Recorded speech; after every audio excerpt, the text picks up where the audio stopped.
Making a pivot in business can be extreme or it can be very natural.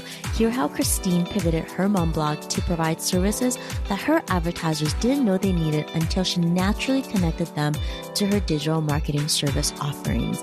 And then faced with an opportunity to change a competitive environment, Christine shares why she evolved her service offerings again to CMO for hire services. Plus, if you've ever thought about bringing your significant other into your team, Christine and I have a conversation about her decision to bring her husband into the business, what happened, and why it ultimately didn't work. Welcome to the Small But Mighty Agency podcast. If you're a creative consultant or agency owner who wants to know what the roller coaster ride really looks like to grow your business from one to many, you're in the right place. My guest and I pull back the curtains on the realities of growing and running agencies of different sizes and what it takes to build a team. And if you're anything like me, you want more than the highlight reel. You want to learn from the mistakes of others so that you can stop short of making the same mistakes. I'm your host, Audrey Joy Kwan. I spend my days as a coach and consultant to multiple 6- and 7-figure agency owners. For the last 7 years, I've been behind the scenes helping people grow, lead, and operate small but mighty agencies. Here at the Small But Mighty Agency podcast, we'll uncover what works and, equally as important, what didn't work to get these business owners to where they are today.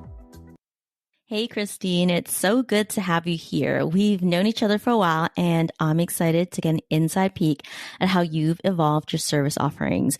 You've had this journey from having a go-to mom blog here in Vancouver, Canada, to owning a digital marketing agency and pivoted to an agency that offers chief marketing officer for hire services. I think your journey shows what it's like to make informed iterations to grow a business that you love. So before we dive in, tell us about your business, what you do, and who's on your team. Oh, that's a tall order. So I'm Christine Pilkington. My company is Crisp Media. We've been in operation for actually, I think 11 years now.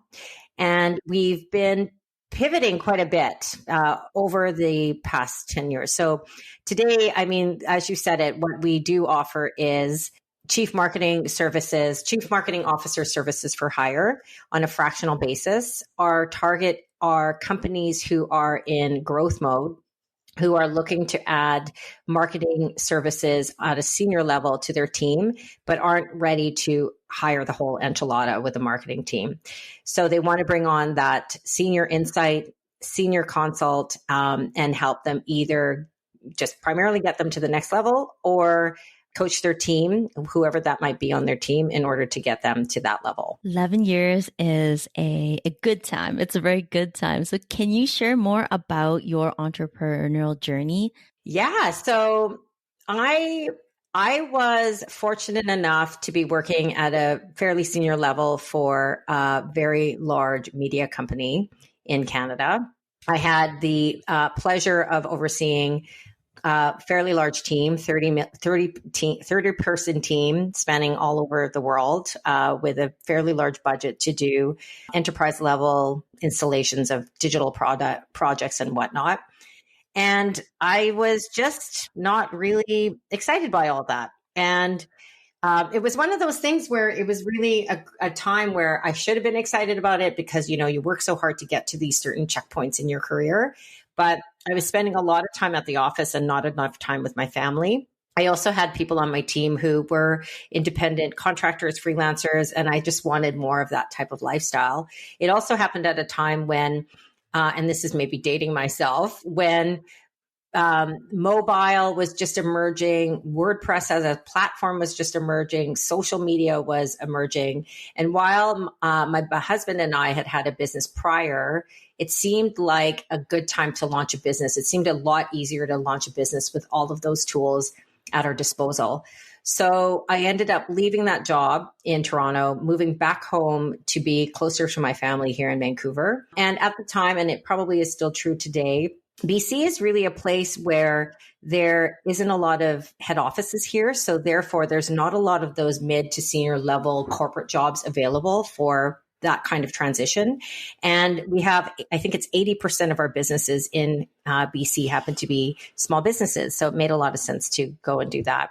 So I just wanted to be closer to my kids and spend way more time with my kids. And at the time, moving here and having left that media company, there was a real gap for a media property that catered to moms in Vancouver on what to do with kids in Vancouver. And I thought, heck, I can just get a URL. I can launch a WordPress website myself. And within a week, I had made Vancouvermom.ca on the couch of my sister's house where we had just been transplanted to while we were waiting for our own home. At the same time, that business was going, and it was really quite straightforward for me to continue to start a consulting business. So I started doing digital marketing consulting right from the get-go. I landed a gig very quickly for a very large Vancouver-based e-commerce company where I started up their social media department. And I just went from there. I want to just go back a little bit, back to the days when you started Vancouvermom.ca. It sounds like when you started Vancouvermom.ca that you had every intention to offer services along with starting that blog. Were you clear when you started Vancouver Mom that you were going to be offering digital marketing services, or was that something that came along after you had the blog for a while? Well, in all honesty, I had started Vancouvermom.ca because I wanted it to be a self-running business in a way. I had started it to truly start a real media company. It wasn't that I was in it to be an influencer or a blogger or something like that. I just left one of the biggest media companies. So I knew how to run and what the revenue streams were and how they productized their services in a way that I could adapt for a small media publication. My background also is in publishing. I graduated with that degree from university. But that being said, the services side was actually a survival thing in the beginning. It was because I couldn't pay the bills unless I had done that, right? And even though I had managed to get advertising right from the get-go on Vancouvermom.ca, paid advertising, it still wasn't enough to hold up my end of the bargain and my family to be able to, make everything financially work. So that happened. But I had fast forward for 2 years, I was doing both of those things simultaneously. I had a baby at the same time, by the way. So all of that was happening. And then someone just said to me, listen, you seem to be wanting to be very successful in this Vancouvermom.ca thing. You should focus on that. What do you think? And then I just ended up pouring myself into that and really putting the marketing part on the back burner. Fast forward a little bit later where because of just who I am, I'm a consultant. I love collaborating with people. I love improving people's businesses and offering up my knowledge to people and sharing that into the world. It just became one of those things where I had advertisers asking me, well, why don't am I able to hire you to do this? Can you help us with this marketing plan? We really need to get our digital marketing strategy off the ground. And it just went from there. So they hired me to do that. So I got out and then they pulled me back in. That's just the short answer. And so no, it wasn't entirely planned, but I think it was sometimes when you have a natural thing that is just out there, you're just pulled towards that direction. Can you tell us a bit more about the service offerings that went along with Vancouvermom.ca? Yeah. So initially, like all media properties, we offered a lot of advertising products and services, and even those things we productized. And then it started to be because of just some of the activities we were doing around, at the time they were blogger programs, but now they're influencer programs. We started offering up or recognizing that our advertisers wanted access to this network of influencers, which we had cultivated over now 11 years. We've cultivated our connections with these influencers. So we just started offering influencer consulting services. That was a very easy thing for us to do, where we were designing ambassador programs, brand experience programs, tourism programs, things like this, where people could experience our clients' brands. And then from there, because we had already been doing that as a consulting basis, we started offering up more social media, actually, just to backtrack on that, we offered up a package that was grounded in Vancouvermom.ca's advertising services, but actually had more expansiveness around advertiser marketing planning. So what I mean by that is people would sign up, and instead of booking an ad hoc advertising program with us, they would book in for an entire year. And because we had that, we positioned it as, we can give you more insight and consult and strategy around this package. And it became more of us being at the table with these folks, talking about their marketing and bolting in our services within their marketing, if that makes sense. I love it. People were coming to you for a very specific service, which was they thought they were buying advertising from you, but what you sold them were these all-inclusive packages that helped them figure out how they were going to get the most out of their marketing dollars. That's exactly what happened. It was just a natural pivot to go towards offering more strategy around marketing services. The other thing that then happened was, we were just doing that as part of our business. And then I had early on identified that millennial moms were an emerging market. And all of a sudden, a lot of people wanted to reach millennial moms. It was a thing, And because we were very clear on who that was, millennials had always been a very clear target for us. And so an opportunity came along where all of a sudden it was going, they wanted to reach millennials, not moms, but millennials. They wanted to pull together content marketing, which is what we essentially did at Vancouver Mom. And they wanted to launch this for a national tourism campaign on a very big basis. So I would say from a Chris Media perspective, working then on that campaign, which had nothing to do with moms, nothing to do with Vancouver moms, nothing to do with any of that stuff. That was a major shift in the business, was just moving towards, or rather landing that client. And sometimes that's all it takes is one client to push you over to another area in your business. I think there are two directions we can go when we add service offerings to an agency. We can outsource right away, or we can attempt to figure it out ourselves. When it came to FB ads, I know you took the route of figuring it out yourself, and you invested a lot of effort into doing that. It was right around the time we met because we were talking about what you were doing to learn the services. If you were to look back in time, what would you do the same and what would you do differently? Well, I really wanted to learn how to do Facebook marketing because I had just come off a project where I could see a lot of opportunity in offering that service. And it was still fairly new. Now it's a bit commonplace to have that kind of ability, but it was still fairly niche at that time. And I ended up taking an online course on how to figure it out. That taught me how to do that. And if I were to do all of that all over again, I would definitely take the course again. I wouldn't probably, the hindsight is 2020. So I wouldn't necessarily do it in the way I implemented all of my learnings. But, I think COVID this past year has taught us a lot around what the future is maybe going to look like or maybe not look like.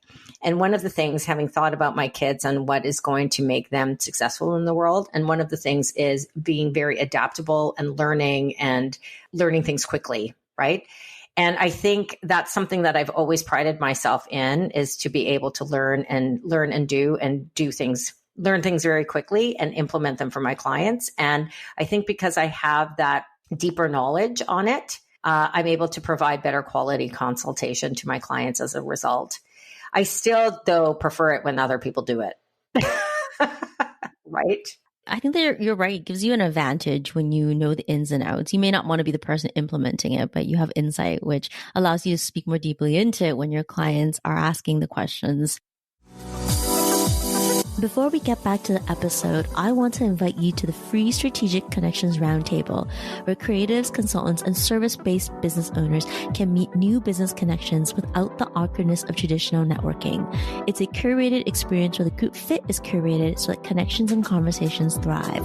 That means that every month, a Strategic Connections Roundtable will bring together a group of service-based business owners in similar stages of business who can benefit from knowing each other so that you can make connections easier, share share what your business offers, discover new resources, and have an opportunity to mastermind a challenge. Save your free seat at audreyjoyquan.com/strategic-connections-roundtable. Above all, I care about genuine connections and authentic relationships in business. If that's you, check out the Roundtable and curated networking experience today. You can get all the details and onto the free invite list over at audreyjoyquan.com/strategic-connections-roundtable, or click on the link in the show notes right there in your podcast app. Back to the show. A few years ago, when you were growing your business, you brought in your husband to be part of the business. Can you share more about that? What worked, and in some cases, what didn't work? Yeah, that's a lot to talk about. So this was actually our second business together. A few years ago, he had started a retail / sports business. And I had been along for that ride in the capacity as a marketing manager. And it's funny because we knew then that maybe that wasn't the best decision on how we should come together. And this time, having now, I guess at this point, 10 years behind us of experience in marriage together, and also because we thought we'd change the way our dynamic was going to work, our actual positions within how we were going to operate within the company were going to be different. So we thought it would be perhaps a different experience. And so for us, and I know this works for a lot of people, but for us in hindsight, it probably was not the best decision for us, simply because it's really hard to dissociate when is work over and when is marriage starting, when is that going to happen? So, at 9:30 at night, do you really want to be talking about the business? Right? So that part is hard. But then it also it speaks to your relationship. It can be very taxing on a relationship. And I'm saying this as someone who's been with my husband now for 21 years. I've actually been with him for 31 years, but 21 years married. So, we have a very deep relationship and know each other very, very deeply and intimately, obviously. So even for us, it was so challenging to be able to have those conversations. I mean, even just think about something as commonplace in a business, like say a performance evaluation, where you're about to tell somebody something where you want them to improve in maybe their performance. That's a very hard conversation in a regular way where you don't have the added complexity of being married to that person, right? So it's great when it's great, but I think when it's not great, it can be a very difficult thing. And so what ended up happening in the end was, I think we just called it. After like 6 or 7 months of that, we just called it and we're saying, I think it's time for us. We didn't even really get to this point where we were able to address the actual specifics, but we were like, I think it's time to call this, and then just moved on from there. But I mean, that's what I would say about working with your husband or wife or partner. You've just got to be clear with what expectations are. And and just really try to get to a place where being honest without being brutal, you're able to dance that appropriately in your professional relationship. I think some women entrepreneurs really dream about bringing their significant other into the business. And I've spoken to people where it's worked really, really well. And I've always been curious of the story behind why it works well. I know from a personal perspective that that's not my dream. My dream is not to bring my husband into the business, just because we have such different working styles. And I know that we would probably end up strangling each other if we were to work together. So I'm glad that you share that. And I thank you just for being so transparent about what happened when you brought your husband into the business. So let's flash back to the present now. So in the present, Chris Media now offers Chief Marketing Officer for Hire Services. Another way that I think we can put it is marketing leadership for hire services. So how does it all work?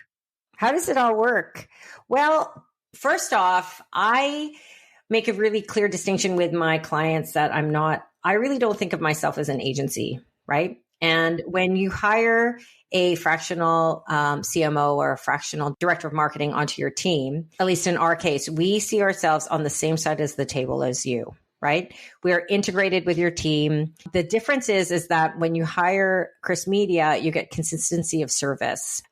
There is a repeatable plan on how we implement things. We have a clear approach on how we do things, but also there's a consistency of that offer so that if you need to talk to somebody about things getting better, there's a way to do that, right? It's not this revolving door where you're just hiring somebody and you don't really know what you're going to get from that. So what we offer is CMO services, where I will provide you with 10 hours, 20 hours, whatever you need per week. We bring in as needed other professionals, whether that be a writer or a web developer or a Google Analytics specialist or a Facebook marketer as we need it. If you have somebody that you like to work with, we can work with that person, because a lot of teams, when we're entering a lot of teams, we're doing so when there's already a team of some sort in place.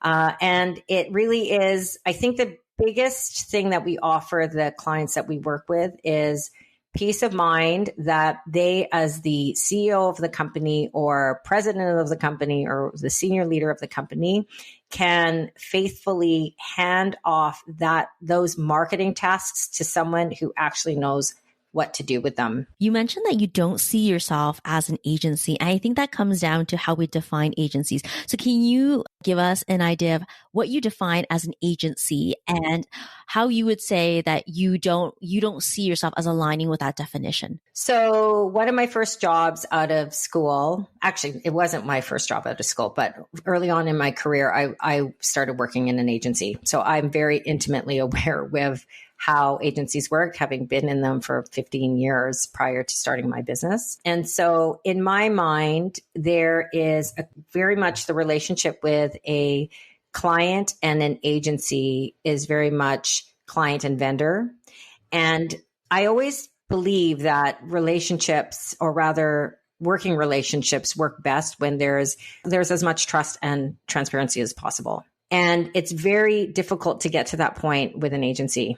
You know, like an agency is always trying to, or a vendor rather, is always trying to please the client, is always trying to frame up deliverables in a way so that they're appetizing to a client. And it's different. It's just a slightly nuanced difference between that and a manager and a employee. It's a different dynamic, a different trust level, I think. And by saying that I'm on the same side of the table, it's very clear that I'm on your side. And I want to actually know those secrets. Like, I want to know your company's secrets, what your plans are. And sometimes when you have an agency in the mix, you're not necessarily giving that person the whole picture, and because of that trust and transparency wall that I was just talking about.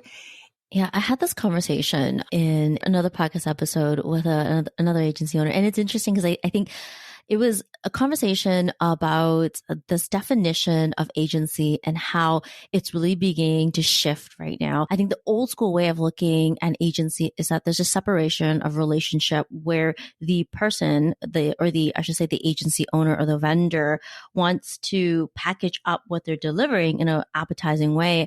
And I think there's this new way of doing things where agency owners are approaching their relationships in a more authentic manner.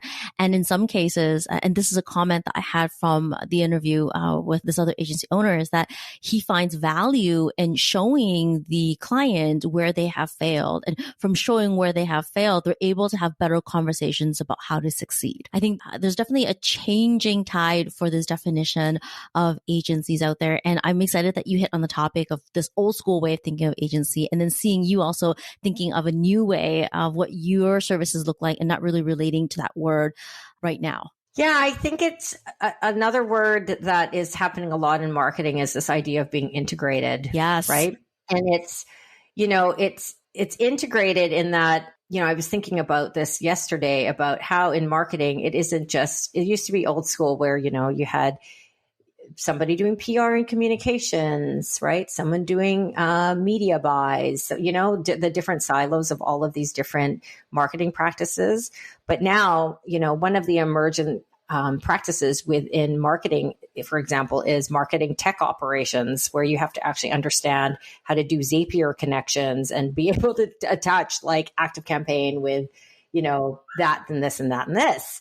So that, and then you've got somebody that you still have to wear a hat around sales demand, like lead demand generation. And how do you do that? So you have to be able to understand how the sales team is functioning and how marketing interplays with that and integrates with that. I think to be successful as a marketer, you have to be as integrated as possible. You have to understand what is your client's objectives and what are they looking for. And the more transparent you can get and more access to that information you can get, the better able you are to deliver a solution that actually will work for that particular client. Christine, can you tell us, what did you see missing in the marketplace that led you to create these services? A lot of clients that I come across, they either don't know that they can hire somebody in this capacity to help them on a strategy level, and they might not want to hire a full marketing director or a full marketing manager because they can't afford it.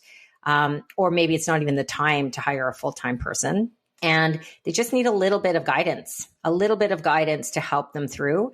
So our marketing coaching services are for those clients that are they have perhaps somebody on the team that can carry that mantle for them, but they just need a sounding board, or they need to be validated in where they want to go, or just given the right information of what to do next and package it in a way. So that's what our marketing coaching is for. So on a bigger level, though, I have clients that are wanting more than that. They want more than just the coaching. So they need guidance. I have one client, for example, that they had grants to bring on lots of interns. They have 3 interns that they have, but she's the CEO, and she actually, A, doesn't have the time to manage those interns, and B, doesn't even know what to tell those interns in order to get them successful. So for 6 months, they had been like little hamster wheel trying to get things done, but not knowing what to do. And so they brought me on to guide them. And I don't know necessarily if an agency would do that, you see. Like, I don't know who on a typical agency would come in and join that team and be able to manage 3 interns and run that department in that way. So it is like a parachuting of our services into there to be able to guide a marketing team. I love this word parachuting. It provides a visual contrast between your definition of CMO services and marketing agency services. It sounds like with fractional CMO services, you parachute into a business to lead an already established marketing team. In contrast, an agency brings their own team and is an extension. Yeah. And I think also my kind of happy place, having been working on many, many different digital projects and products, is really about making. Like, that's a really strong part of my identity, is making things and implementing things. And I think a lot of clients see the value. And I think this is something that was also missing in the marketplace, where there was this need to be able to A, create the strategy, B, plan out how to implement the strategy, and then C, actually implement the strategy. And I actually have that perspective and experience to be able to provide all 3 of those things to my clients. I think maybe that concept of just parachuting in and being able to get stuff done really quickly, and being a translate point as well, from junior people to senior people, from senior people to junior people, that I think is another key point of what we offer up. So speaking of leadership, can you share an example of an experience that's helped you become a better leader? Being a parent actually has made me a way better leader. And being able to apply that, I don't mean to say that in a way that is at all, demeaning to people that I manage, right? Because I don't come about it, or at least I try not to, in a, maternal way. I'm nobody's mother when I'm coming to manage them.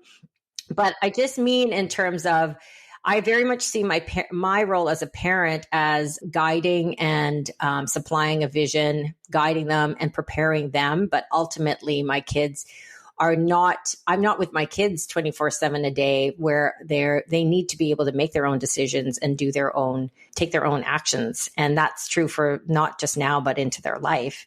And so my approach to leadership has always been, hire the right people, but then also let them do their magic in the way that they're supposed to do it, by still providing guidance. You have to still know the right level of guidance to give them, but letting them to be able to stretch and do the the things that they, you know, provide their own perspective in the way that they need to in order to be successful.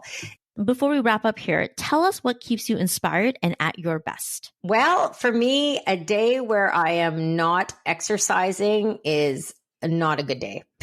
Like people talk about self-care, and I know everyone I know knows about self-care, how important it is. But honestly, if I'm not actually fit in some way, whether that's going for a run or doing some kind of exercise, then, and having just overall good habits just for taking care of myself, that is what's keeping me inspired. Honestly, it's just, and I'm also not in it for this today. I'm in it for the long haul, right? So keeping that vision alive and clear. Great. And where can listeners find you online? You can find us at crispmedia.ca, CRISP media.ca. Thank you, Christine. I loved having you on the podcast. Thanks for having me. Thanks for listening to the Small But Mighty Agency podcast. If you enjoyed this episode, please leave a review on iTunes. It would mean the world to me. Or send a screenshot on Instagram while tagging me at Audrey Joy Kwan.